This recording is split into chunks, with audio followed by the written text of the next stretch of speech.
primeiro lugar, alegria muito grande, uma emoção maior ainda de voltar aqui à minha casa-mãe, né?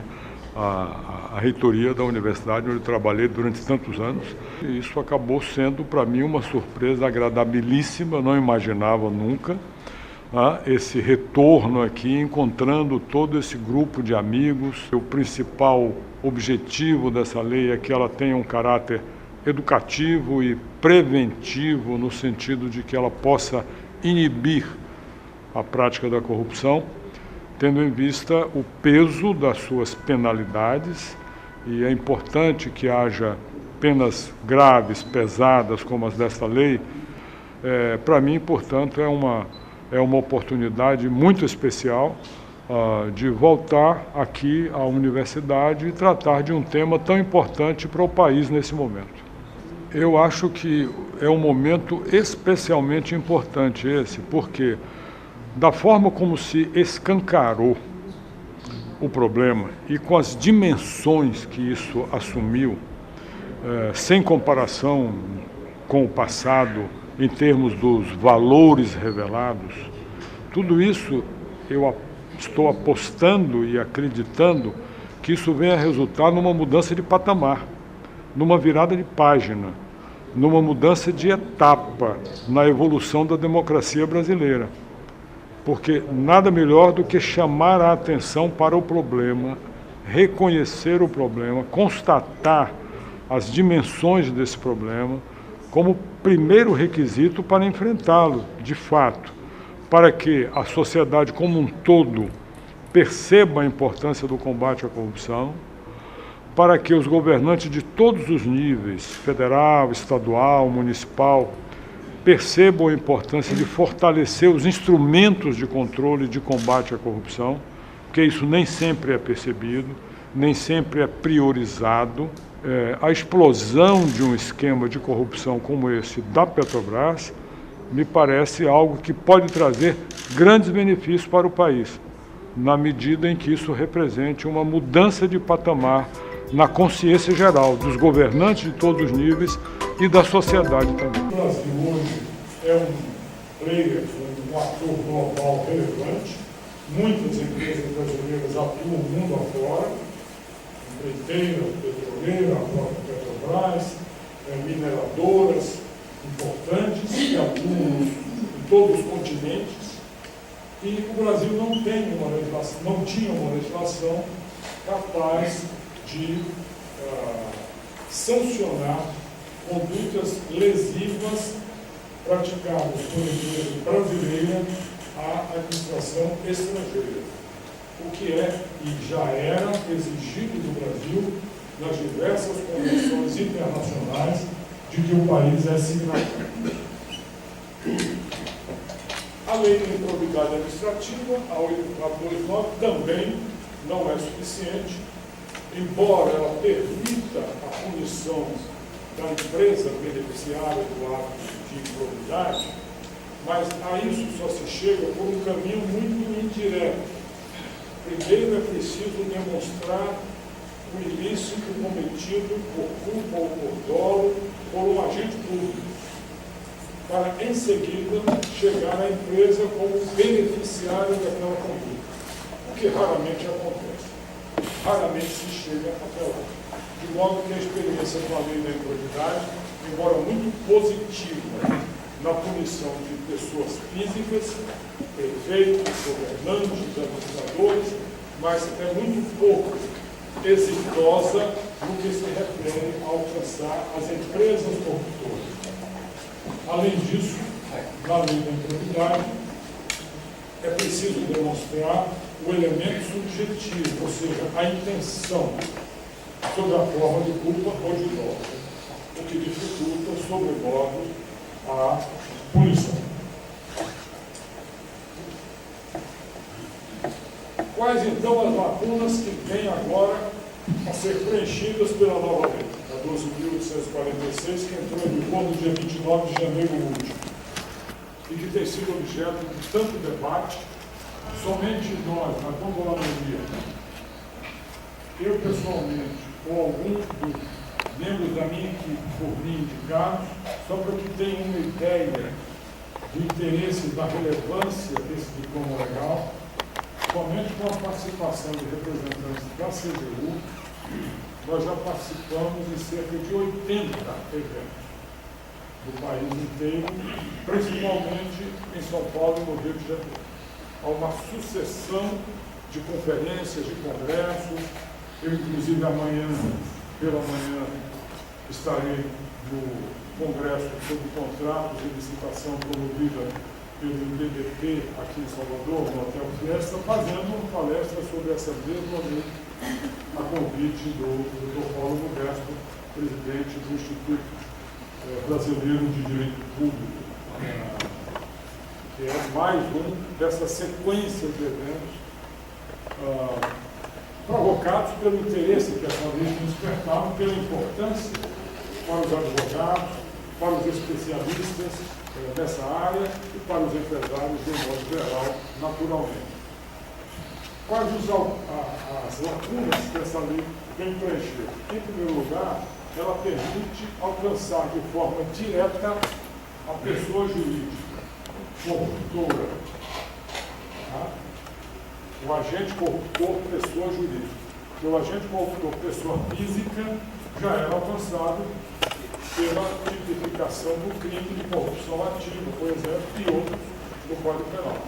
Mas a pessoa jurídica não era alcançada de forma direta por lei nenhuma.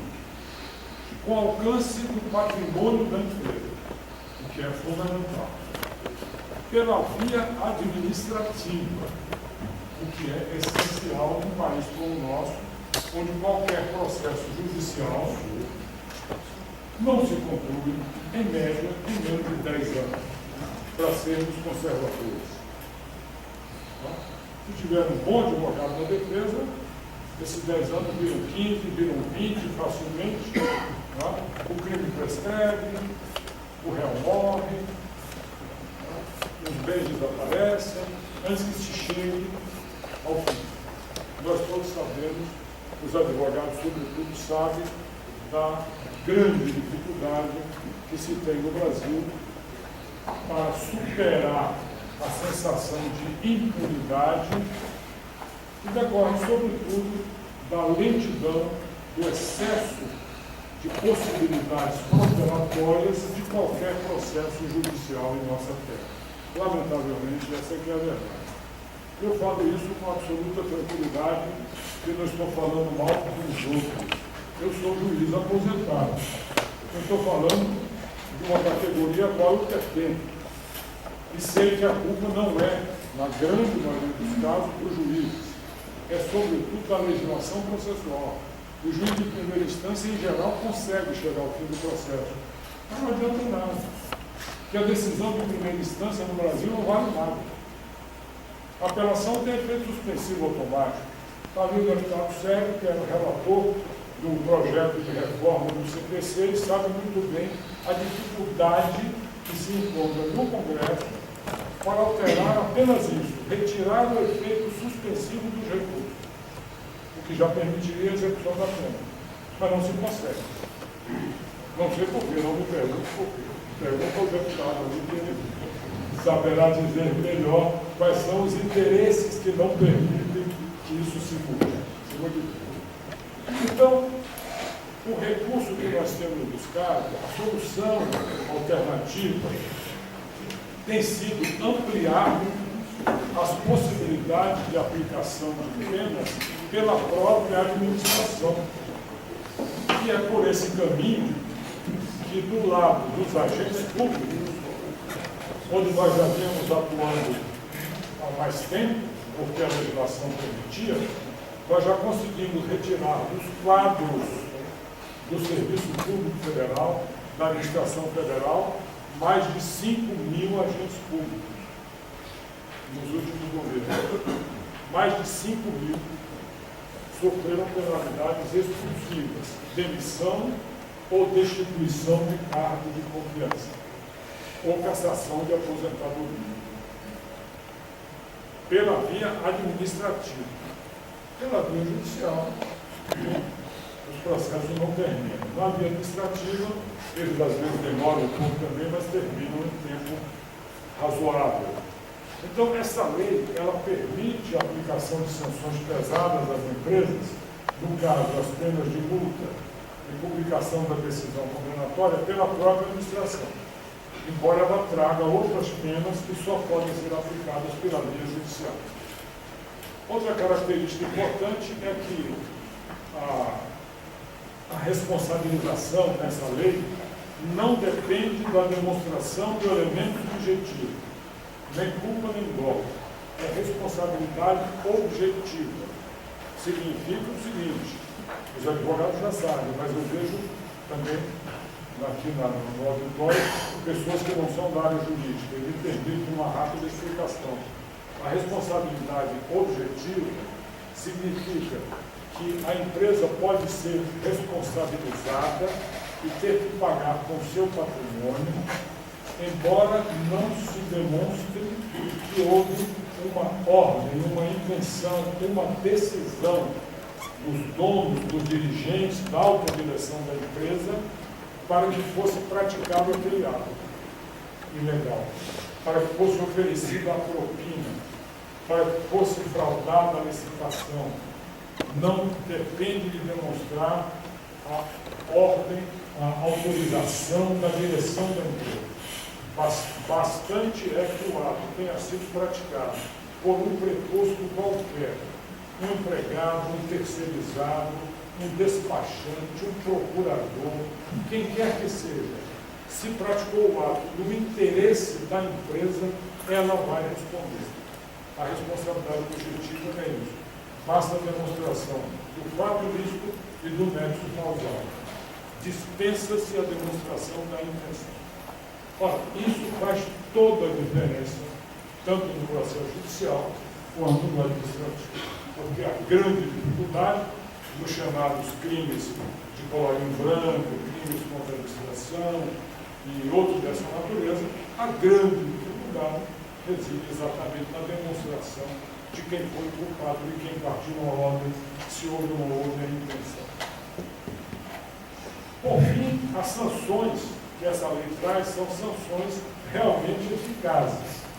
Uma multa de 20% do faturamento bruto no ano anterior não é pouca coisa.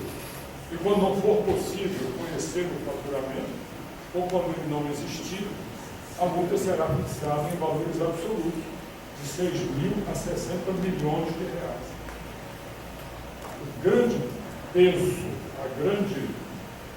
o alto grau de severidade da pena tem a finalidade de provocar, de produzir um real efeito dissuasório, efeito inibitório, que é o que interessa.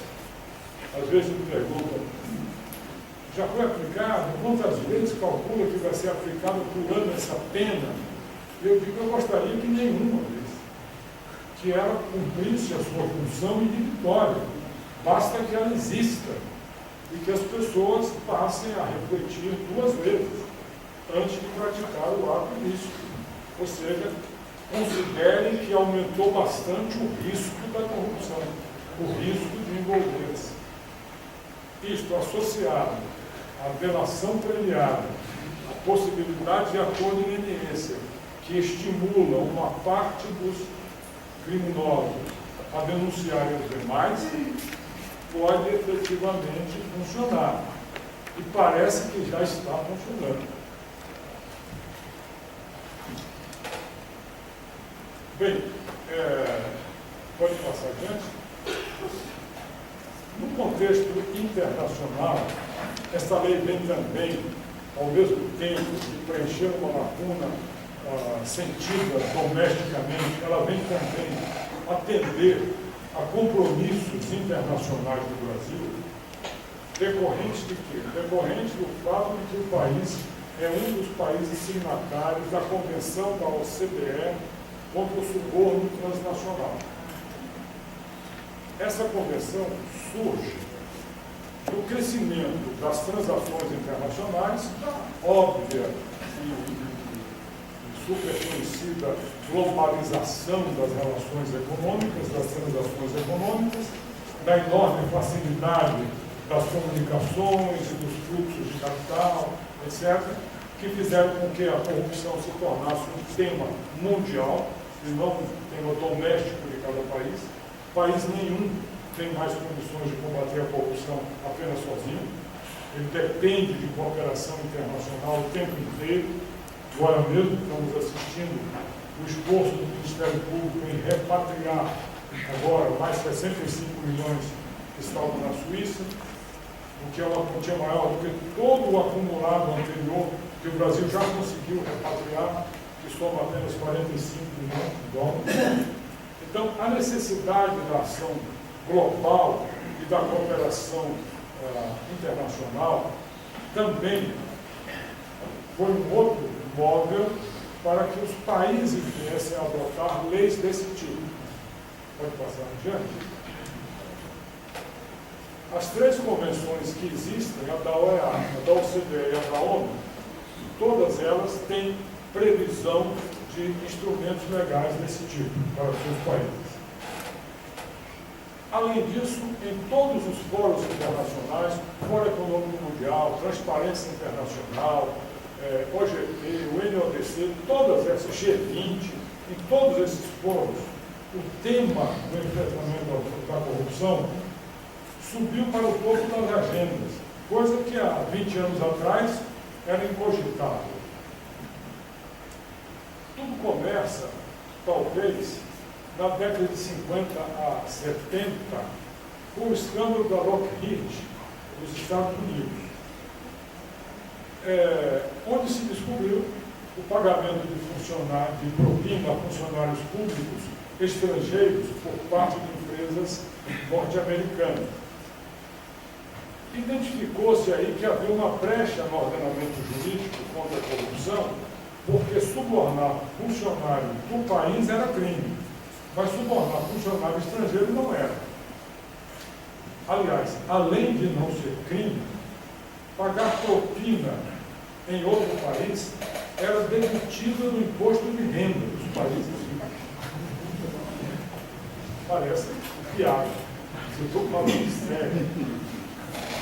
Nós do Brasil fomos insistentemente cobrados, o doutor Valdir lembra disso, era do seu tempo ainda de ministro, eu também estava lá. Nós fomos insistentemente cobrados pela OCDE porque o Brasil, na sua legislação de imposto de renda, não tinha uma norma dizendo que propina não é dedutível. Eles queriam, por tudo, que o Poder Executivo mandasse um projeto de lei dizendo que propina não é dedutível do imposto de renda. Obviamente, nós tivemos que resistir. Apesar das ameaças de que o Brasil seria mal avaliado pela OCDE, nós dissemos a eles que os países do primeiro mundo certamente podem entender que pagar propina em país subdesenvolvido é dedutível do imposto de renda. Agora, nós aqui no Brasil não temos a menor condição de propor um projeto de lei desse tipo, porque isso cairá no ridículo, vai se transformar numa anedota que vai entrar para os anais da história do país. Então, o governo não vai propor tal projeto de lei. Essa queda de braço durou algum tempo, até que nós fizemos algo que está aqui no canto da tela, talvez o Paulo me ajudar a empurrar essa solucionamos com a publicação de um ato declaratório interpretativo da Receita Federal do Brasil, dizendo que no Brasil isto não é dedutível do imposto de renda. E aí a OCDE, finalmente, não muito feliz, mas aceitou essa solução intermediária. Tá? Bom, ocorre que, eu falava da legislação norte-americana, que foi a primeira que, com a FCPA, que é a lei anticorrupção de funcionários estrangeiros norte-americanos, foi o primeiro país a considerar isso crime. Daí criou um outro problema. As empresas norte-americanas passaram a sentir-se em desvantagem competitiva, porque nos outros países do mundo, os países que importavam na época, os países importantes, não era crime, era até dedutível do imposto de renda. Aí foram os Estados Unidos que acabaram pressionando a OCDE e daí surgiu a Convenção contra o Suborno Transnacional, que passa então a pressionar todos os países para que adotassem leis semelhantes. Pode passar? A história nossa em relação a essa convenção, não vou estar dando para ler muito bem aí na projeção, mas eu posso ajudá-los aqui mais de perto. Em 1997 surgiu a convenção, no ano de 2000 o Congresso Brasileiro ratificou, em 2002 o Brasil cumpriu uma pequena parte, tipificando o crime, ou seja, a pessoa física, pelo suborno transnacional, e finalmente agora, em 2013, com essa nova lei, que nós chamamos de lei da empresa limpa, é a mesma chamada lei anticorrupção, o Brasil atende agora integralmente ao compromisso assumido desde o ano 2000 de adotar uma lei capaz efetivamente de punir o suborno transnacional. Agora, passando mais diretamente ao conteúdo da lei, o objeto da lei é a responsabilização administrativa e civil de pessoas jurídicas pela prática de atos contra a administração pública, tanto estrangeira quanto a nacional, ainda que os atos tenham sido cometidos no exterior. Os bens jurídicos tutelados são o patrimônio público nacional e estrangeiro, os princípios da administração, ou seja, não é preciso que haja lesão ao patrimônio, do ponto de vista financeiro, econômico, basta que haja ofensa aos princípios da administração. O princípio da moralidade, da publicidade, da legalidade, da impessoalidade, aqueles princípios que estão na Carta de 88. E também os compromissos internacionais assumidos pelo país. Adiante. A responsabilidade objetiva, embora cause certo desconforto e alguma surpresa, alguns questionamentos em alguns setores pouco afeitos à matéria, mas é bom sempre lembrar que a responsabilidade empresarial no nosso direito, ela é sempre objetiva. Seja no campo do direito do consumidor, não é novidade nenhuma, todo mundo sabe disso. O fornecedor responde objetivamente pelo risco do produto ou do serviço. Ninguém precisa demonstrar a intenção do produtor, do transportador, do fornecedor, do comerciante de lesar ninguém. É responsabilização objetiva. Basta o fato do mérito causal e o dano. No campo ambiental, a mesma coisa. Na responsabilidade civil não é diferente. Apenas, nesta lei, há regras de imputação própria neste campo. Qual é a regra?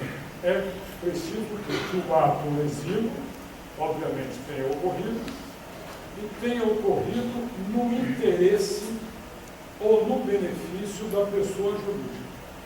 Nem é preciso que se consuma este ganho indevido por ela. Basta que o ato lesivo tenha sido praticado no seu interesse, por quem quer que seja, que tenha algum grau de vínculo com ela. Preposto, empregado, terceirizado, procurador, advogado, despachante, quem seja, que tenha algum vínculo por meio do qual possa se atribuir um benefício almejado à pessoa jurídica. Entende? Quais as pessoas jurídicas que podem ser processadas por esta lei? Quaisquer, diz a lei, personificadas ou não, ou seja, pode não ter propriamente personalidade, pode ser uma sociedade de fato, organizada sob qualquer forma ou modelo societário, podem então ser sociedades empresárias, sociedades simples, fundações, associações de entidades ou de pessoas, ainda que sem fins lucrativos, também estão alcançadas, e sociedades estrangeiras que tenham sede filial ou representação no território brasileiro. aqui eu quero adiantar uma questão que eu vou colocar no final, entre os pontos controversos. Quero adiantar que o nosso entendimento é que não é sequer necessário que exista uma sede ou representação física no território brasileiro. Porque, obviamente, hoje, com o comércio virtual e eletrônico, é absolutamente possível que um órgão público brasileiro, o governo, adquira equipamentos, ou que seja, do exterior, de uma empresa que não tenha nem sede, nem escritório, nem representação, nem filial nenhuma aqui. E se houver um ato desse tipo, nós vamos atrás. De modo que a redação da lei vai ter que sofrer uma interpretação odierna, atualizada, não é? Contemporânea, e dispensar a existência física da sucursal ou da filial. Com os grupos econômicos também há uma norma específica tratando da responsabilidade que pode ser estendida a outras empresas do grupo em determinadas circunstâncias, pelo menos no que se refere à multa e à reparação integral do dano. Vamos adiante? Um tema que tem suscitado discussões é a aplicabilidade ou não desta lei a empresas do Estado, empresas estatais. Em princípio, o que se aplica-se a qualquer tipo de empresa. Evidente que se aplica também a empresa estatal. A questão que nós levantamos, para nós próprios, na nossa discussão interna e reflexão interna, amadurecendo, antecipando as questões que deverão surgir na prática, na jurisprudência, nós levantamos a questão seguinte: tudo bem, é aplicável, mas serão aplicáveis todas as sanções? Essa lei prevê, dentre outras sanções, o fechamento da empresa, a interdição temporária, a suspensão temporária de suas atividades. Então, cabe perguntar, é razoável imaginar a suspensão temporária de atividades da empresa de água e esgoto, que seja organizada sob a forma de sociedade anônima e economia mista? Evidente que não, parece que não. Não, você está punindo quem? Está punindo a população. Você vai pretender a aplicação da pena de suspensão da atividade de uma empresa distribuidora de energia elétrica? Não faz sentido. De modo que eu insisto em dizer, há uma coisa que sempre tem que estar presente na interpretação de qualquer lei, que os juristas chamam de princípio da razoabilidade, e que o cidadão comum conhece há muito tempo com o nome de bom senso. Não é outra coisa. É bom senso, é o senso comum. Não é possível imaginar que sejam aplicadas as penas de suspensão de atividade que importe na interrupção do serviço público. É claro que não pode ser. De modo que sempre estará presente o princípio da razoabilidade e da supremacia do interesse público. Agora, uma outra questão é, as empresas estatais, agora do outro lado da equação, no chamado polo ativo, elas podem aplicar essas penas desta lei? Aí a questão é outra, porque as empresas estatais, sejam empresa pública, seja sociedade de economia mista, integram o conceito de administração pública. E, pela lei, órgãos e entidades da administração pública, uma vez lesados por algum desses ilícitos, podem aplicar a lei. Mas a pergunta é, se for uma empresa estatal, organizada no regime de direito privado, como SA, tá? Como são as economias mistas, sobretudo se ela atua numa área de mercado, que tem inclusive concorrentes, é razoável imaginar que ela pode aplicar a pena, inclusive, às suas concorrentes? Novamente, parece que não. Parece que teremos que nos socorrer aí de novo do princípio da razoabilidade. e entender que uma sociedade mista é ente de direito privado, sobretudo se atua na área econômica, concorrencial, não poderá ser aplicadora das sanções da lei. Isso tem que ser reservado àqueles entes que têm o poder de império no sentido estrito, que são regidos pelo direito público e não pelo direito privado. Mas são temas que nós estamos antecipando o debate para, quando ele ocorrer, para que já se tenha algum aquecimento da questão. Temos levantado isso em todas as oportunidades para debate com públicos qualificados como este. Os atos lesivos alcançados pela lei estão enumerados longamente no artigo 5º, aqui apenas um resumo deles. Prometer, obedecer ou dar, direto ou indiretamente, vantagem indevida, ou seja, no popular, propina, a agente público ou a terceira pessoa a ele relacionada. Financiar, confiar, patrocinar os atos ilícitos previstos nessa lei. Utilizar-se de interposta pessoa física ou jurídica para ocultar ou dissimular os reais interesses ou a identidade dos beneficiários. Fraudar licitações e contratos ou dificultar a atividade de investigação e de fiscalização. Aqueles são os atos ilícitos. Agora, as penas. Primeiro, as penas aplicáveis pela administração, ou seja, independente do processo judicial. São apenas duas: a multa e a publicação da decisão condenatória. A multa, como já disse, varia de 0,1% a 20% do faturamento do último exercício anterior ao processo, excluídos os tributos. E é claro que haverá regras de dosimetria dessa pena, seguindo o que já está na lei no artigo 7º, que manda levar em conta a gravidade da infração, o porte da empresa, a consumação ou não do ilícito, a gravidade dos danos decorrentes dele, a colaboração ou não da empresa nas investigações, uma série de fatores que a lei já estabelece. Quando não for possível utilizar o critério do faturamento, a pena vai de 6 mil a 60 milhões de reais. Agora, ela nunca será inferior à vantagem auferida, quando for possível calcular a vantagem.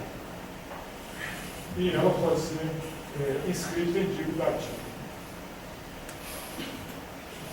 A outra pena aplicável pela administração, esta é uma pena considerada secundária, embora importante, porque atinge a imagem e a reputação da empresa. É a publicação do extrato da decisão aí em meios de comunicação, no site, em edital, no sítio eletrônico, etc.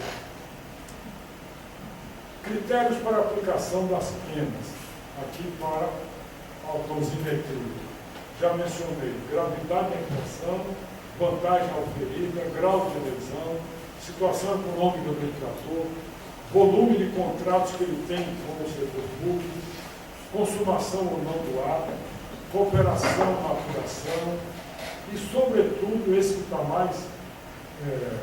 menos visível aqui, é o mais importante, a existência na empresa de mecanismos de integridade corporativa, ou seja, mecanismos de compliance, controles internos, código de conduta, código de ética, proteção ao empregado denunciante, coisas desse tipo, que revelam que a empresa se preocupa com isso e que toma medidas, não que tenha isso no papel só, mas que realmente, efetivamente, pratique essa medida. Isso funcionará como a mais forte das atenuantes numa eventual apenação. Agora, pela via judicial, são aplicáveis outras penas: perdimento dos bens, direitos ou valores obtidos, a tal suspensão ou interdição parcial, que pode ser limitada por estabelecimento, por local ou por produto, e, em casos absolutamente extremos, a dissolução compulsória. Além disso, a proibição de receber incentivos ou financiamentos de instituições públicas.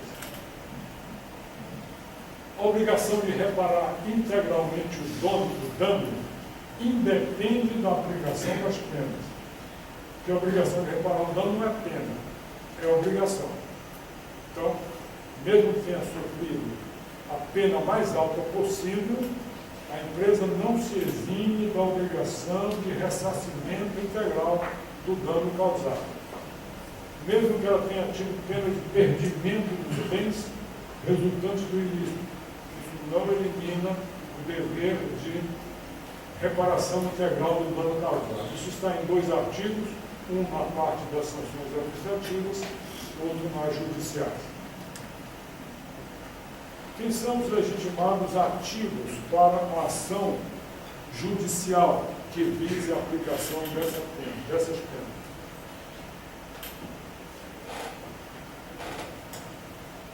O próprio ente público lesado, a União, o Estado, o município, o Distrito Federal, por suas procuradorias, as autarquias, a Universidade Federal, qualquer ente público que tenha personalidade jurídica própria, como tem as autarquias, e o Ministério Público.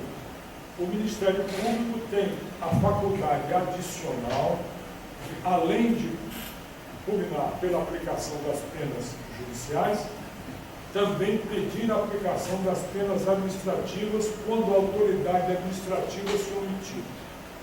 Quando houver omissão da administração, o remédio já está aí. O Ministério Público pode suprir essa omissão do administrador.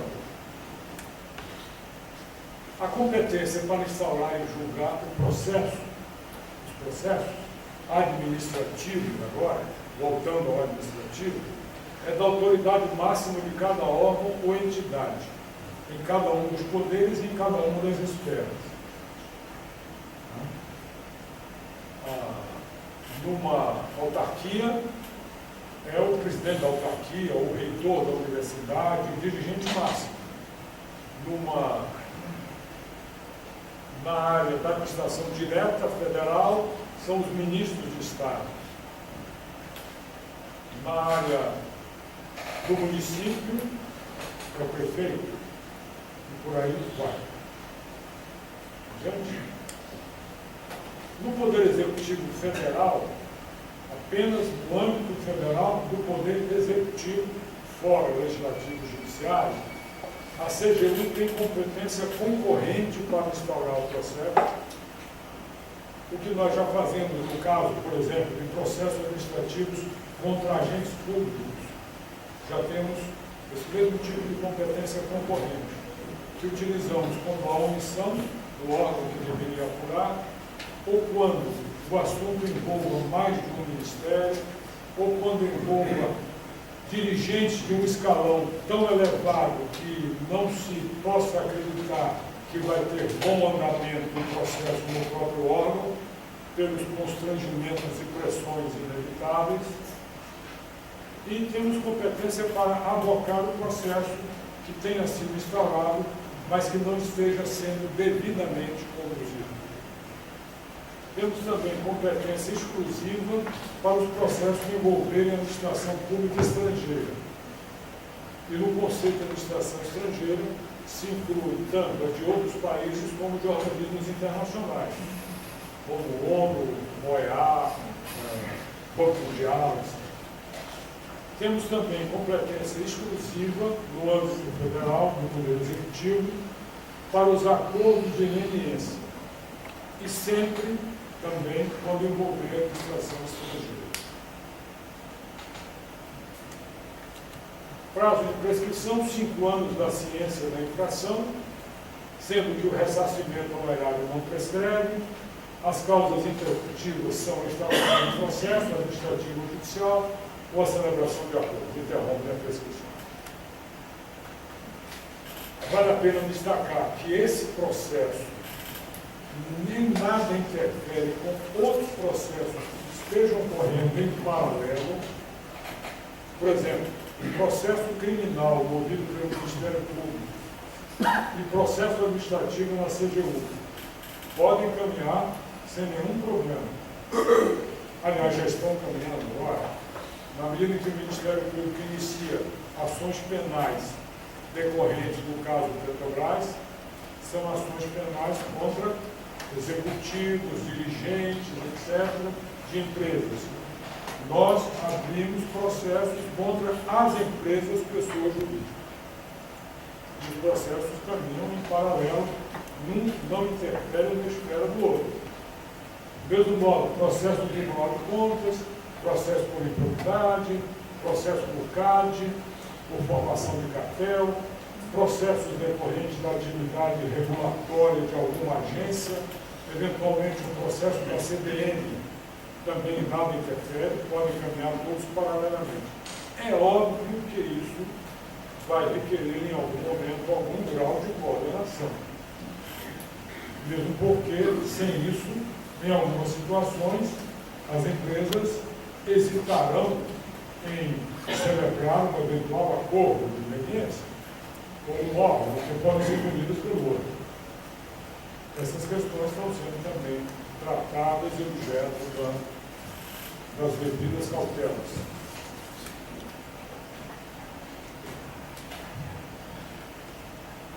Bem, aqui é um ponto que tem sido, inclusive, objeto de muita matéria de imprensa.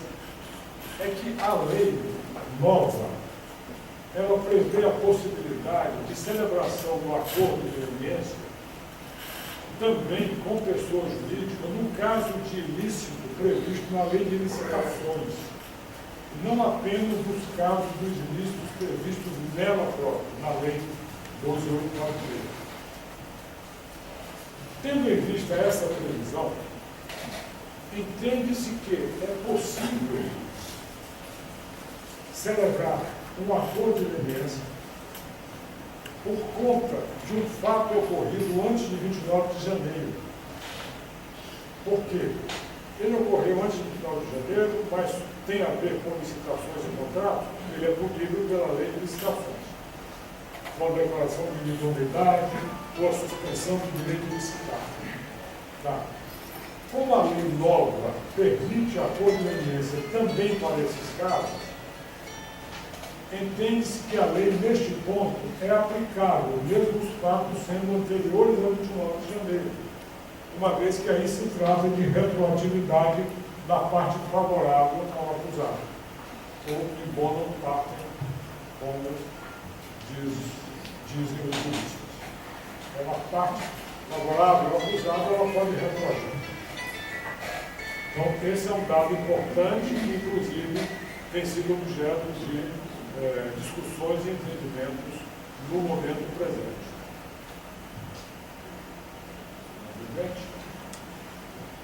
Quais são os requisitos para um possível acordo desse tipo? Primeiro, colaboração efetiva da empresa que se disponha a celebrar esse acordo. Colaboração essa que começa com a indicação ou a revelação de todas as outras pessoas físicas e jurídicas envolvidas no ilícito. Seja o conluio, seja a formação do cartel, seja o pagamento de uma propina. Identificação dos demais envolvidos na infração, o que leva à obtenção célere de informações e documentos que comprovam o ilícito. Costuma-se exigir também que ela seja a primeira a se manifestar, mas isso apenas nos casos em que haja mais de um. Exige-se, obviamente, a cessação do envolvimento dela na infração, a confissão de sua participação no ilícito e que ela não tenha descumprido outro acordo de leniência nos últimos 3 anos. Os efeitos do acordo podem ser a isenção daquela pena secundária, que é a publicação da decisão, a isenção da proibição de receber incentivos, que aí já na via judicial, e no campo administrativo, não a isenção, mas a redução da multa até 2/3 do seu valor. Nesse caso, podendo ficar abaixo do mínimo legal, que é o valor da vantagem pretendida. Agora, em nenhum caso, o acordo de leniência pode eximir a empresa do ressarcimento integral do dano. Pelo contrário, nós entendemos que isso deve, embora a lei não exija, mas isso deve, sempre que possível, ser buscado como um elemento do acordo, de modo a possibilitar a pronta recuperação do dano pelo ente público. Porque se não for recuperado ainda, aí vai para as vias normais, sabe Deus quando se consegue recuperar. Pode envolver a isenção ou atenuação das sanções da Lei 8666 e em outras normas de licitação. Já disse que ela pode retroagir, interrompe o prazo prescricional. A proposta de acordo que não venha a ser consumado não implica em confissão, nem pode ter seus elementos revelados. Pode passar adiante, porque aí já está coberto. A questão da compliance, que é um programa interno de controle interno, de código de conduta, de integridade corporativa, enfim, como disse, é a principal atenuante prevista na lei. Mas além de atenuante, ela serve também, ela produz efeitos sobre outros fatores que são levados em conta na dosimetria da pena. Porque se a empresa tem um bom programa de compliance, a gravidade da infração, o risco de lesão, os seus efeitos negativos tenderão sempre a ser menores.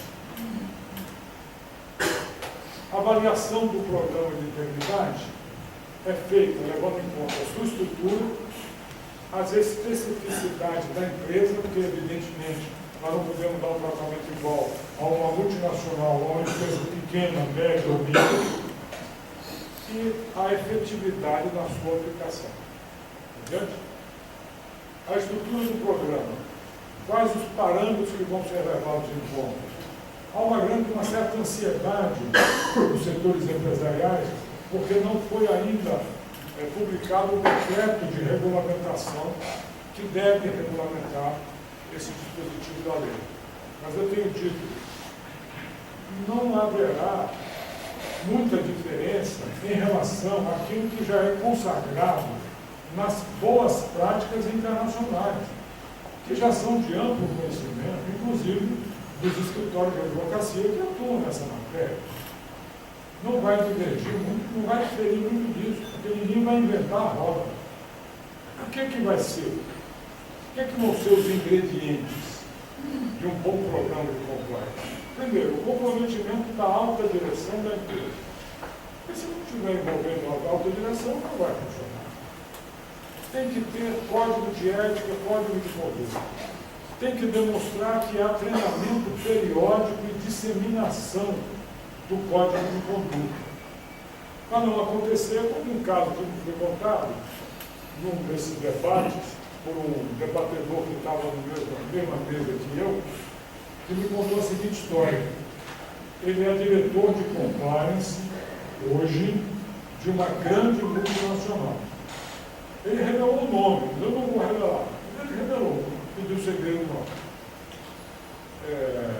Ele disse que quando ele entrou nessa empresa, há 10 anos atrás, a primeira coisa que ele foi convidado para ser o primeiro diretor de compliance da empresa, que nunca tinha tido uma diretoria disso. A primeira coisa que ele procurou saber quando ele entrou, procurou lá um dos gerentes, e disse, vocês têm aqui um código de conduta, um código de ética ou de conduta?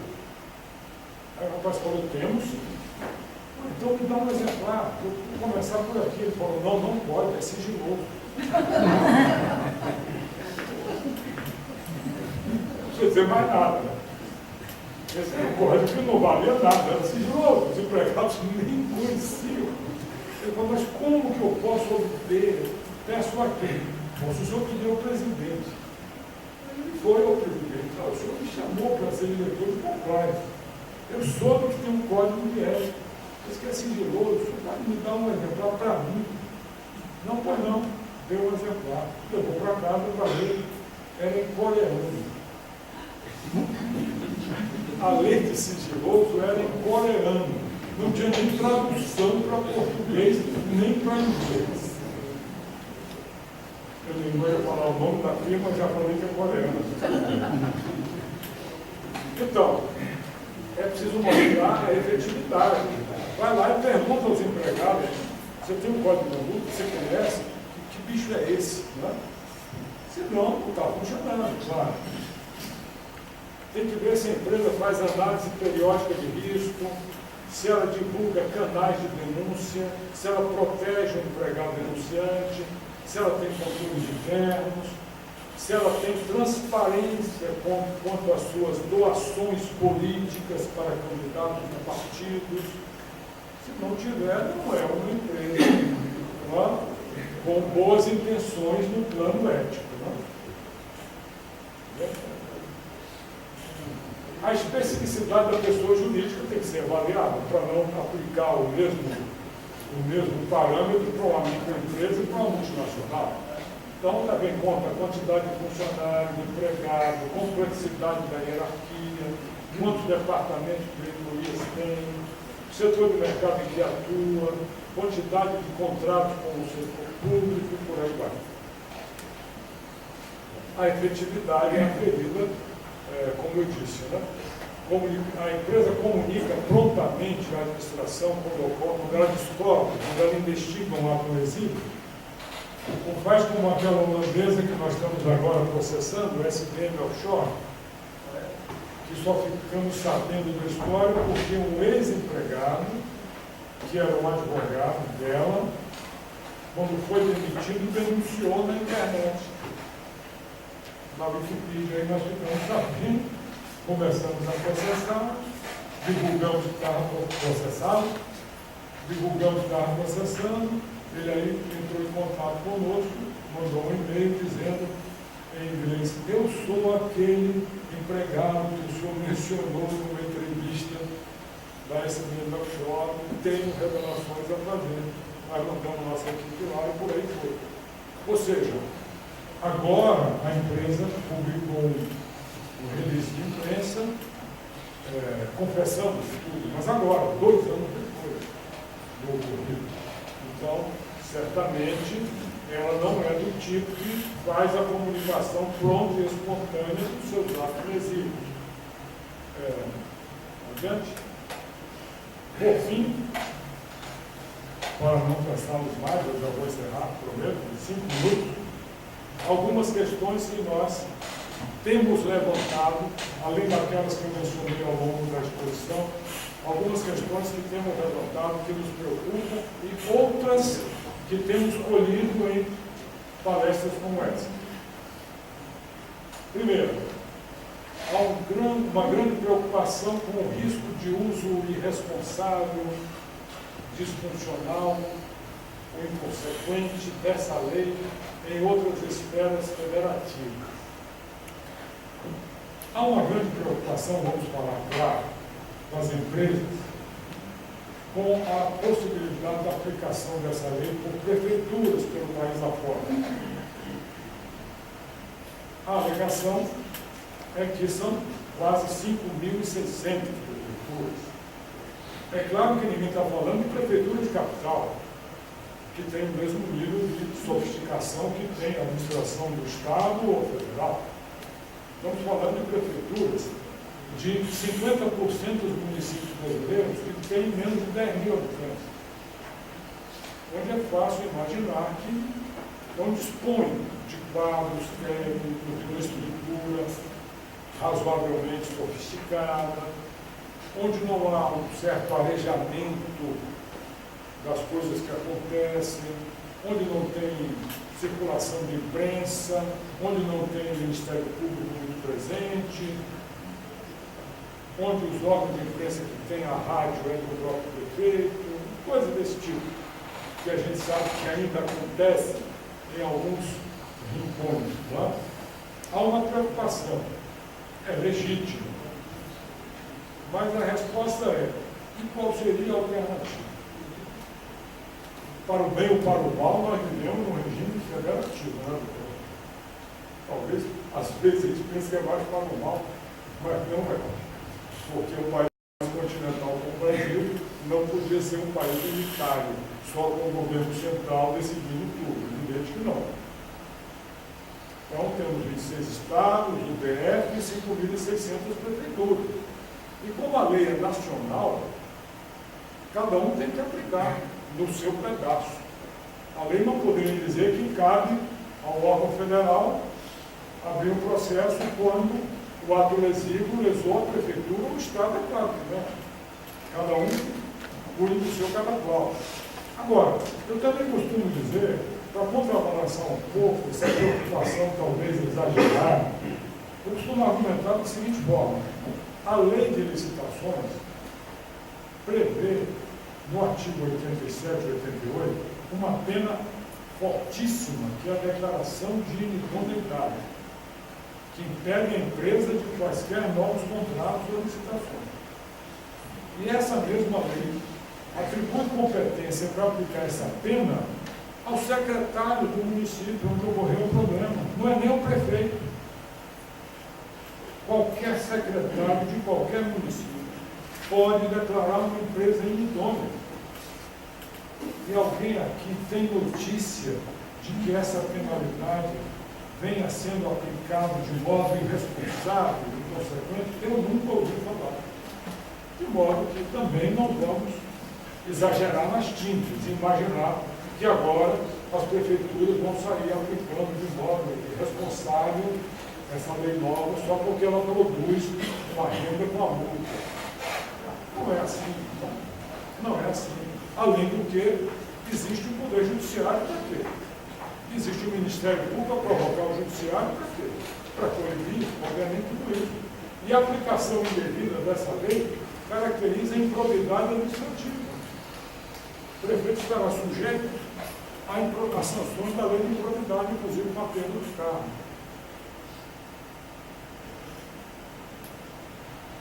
E também a incidência do crime de responsabilidade pelo Decreto-Lei 201.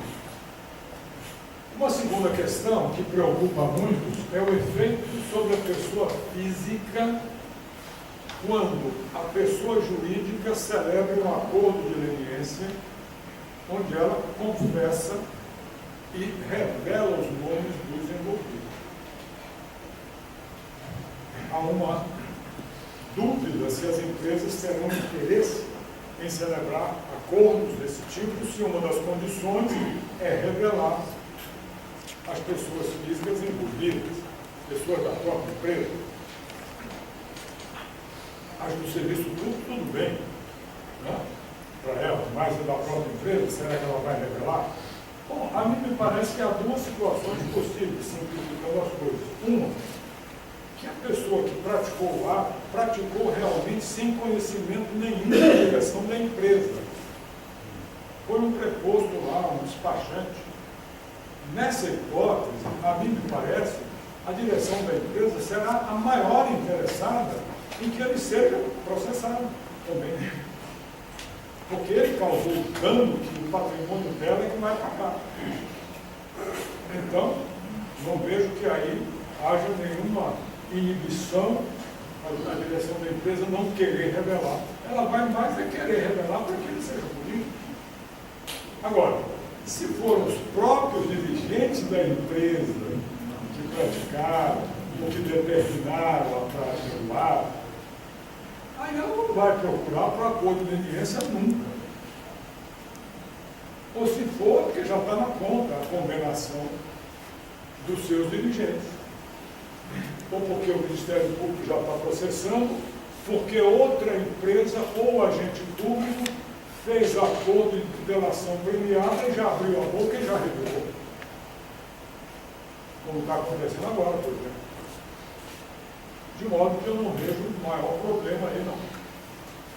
Terceira questão é um possível conflito de competência entre instâncias distintas, quando, por exemplo, houver uma obra que envolva recursos federais e estaduais, que é muito comum. O governo federal, o governo do Estado, obras em parceria.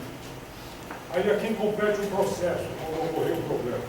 Digamos, a licitação feita pelo órgão estadual, mas o dinheiro é federal. Aí pode haver uma dúvida sobre quem abre o processo. Mas isso é fácil de resolver. É só passar a prever nos próprios instrumentos de repasse, pactuar com quem fica a responsabilidade. Não vejo problema daí. Possível conflito entre os diferentes regimes punitivos, que eu já mencionei, que podem andar em paralelo, CGU, TCU, improbidade, processo penal do Ministério Público. Se não houver alguma articulação, pode haver problema. Outra questão também que já antecipei, se o acordo de leniência não vincula todos os órgãos com competência sancionatória, pode haver resistência da empresa a se interessar pelo acordo com um deles, que pode ser punido pelo outro. Agora, por exemplo, a empresa faz um acordo com a CAD, se livra do processo de cartel, mas não está livre do processo pela CGU pela propina, não está livre da ação de improbidade pelo Ministério Público, não está livre da apenação pelo Tribunal de Contas. Então, aí vai ser preciso alguma concertação para que se supere essa dificuldade, porque há várias instâncias punitivas, essa aqui é a realidade. A interpretação adequada do artigo 1º para alcançar quem não tem filial física no Brasil, já mencionei, pode passar adiante. Por fim, aplicabilidade plena da lei, independentemente da edição do decreto. Eu sustento essa tese, tenho repetido, a cada entrevista, a jornalista me pergunta, eu repito a mesma coisa, a lei está em pleno vigor desde o dia 29 de janeiro deste ano. Qualquer fato ilícito de aquele tipo, dos previstos nela, ocorrido após o 29 de janeiro, é plenamente punido e vai ser, porque já temos notícia de pelo menos 2 pagamentos de propina, segundo os resultados da Operação Lava Jato, um no mês de abril, outro no mês de junho, só no engano, deste ano, já cai na incidência dessa lei, sem nenhuma dúvida. A ausência do decreto não impede a aplicação da lei, porque o legislador não condicionou a isso.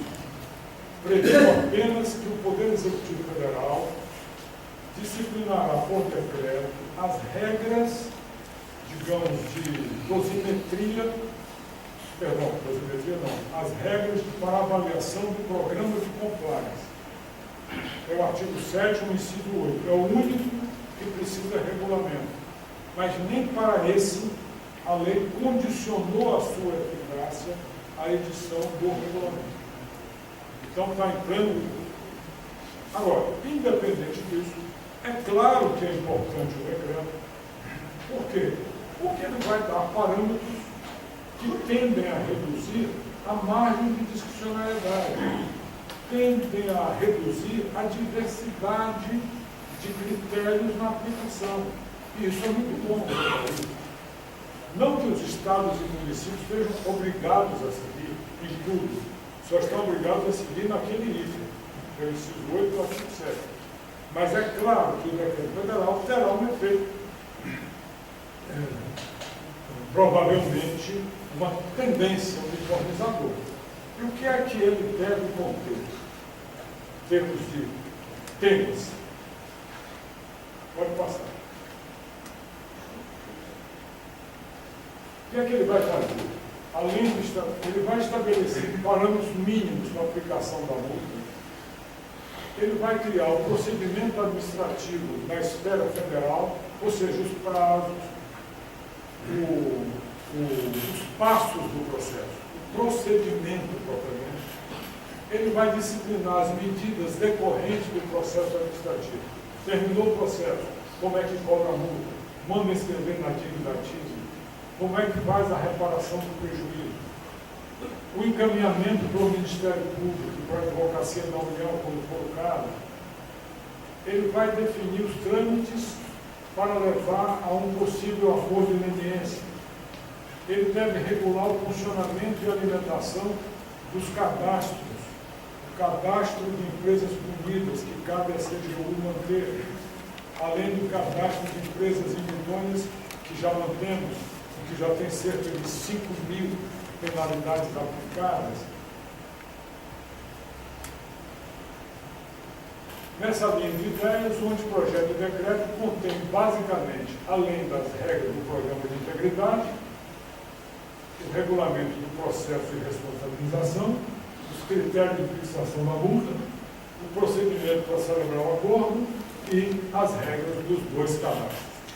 Com isso, eu peço mais uma vez que me desculpem porque me excedi o tempo, deixando os senhores a essa altura já passado da hora do jantar ou do lanche ou do café, mas eu quero dizer mais uma vez que para mim foi uma enorme alegria voltar a essa casa, voltar a esse convívio. Muito obrigado.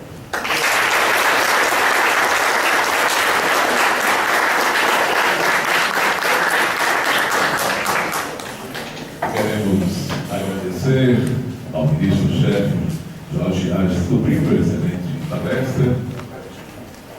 E nós queremos registrar a presença da representante da presidente Maria Quitéria da UPB, o senhor Júlio Leite, e representando a presidência da OAB Bahia, o senhor Geraldo Ferreira. E retorno a palavra ao doutor Cristiano.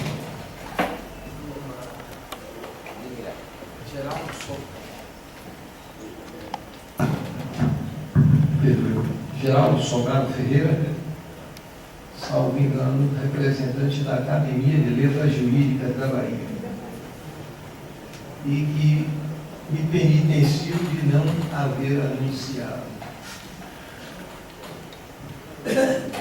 Garanto, Excelência, senhor ministro, que nenhum de nós lamentou ter ficado algum tempo mais, pela excelência da lição e pelos proveitos para todos nós como parte da nação, que somos um povo e é quem constitui a nação. E, meus senhores, só resta agradecer ao senhor ministro pela presença, aos senhores membros da mesa e também a presença de todos os senhores que, ao cabo e ao fim, são a razão maior de tudo isso. Muito obrigado, declaro encerrada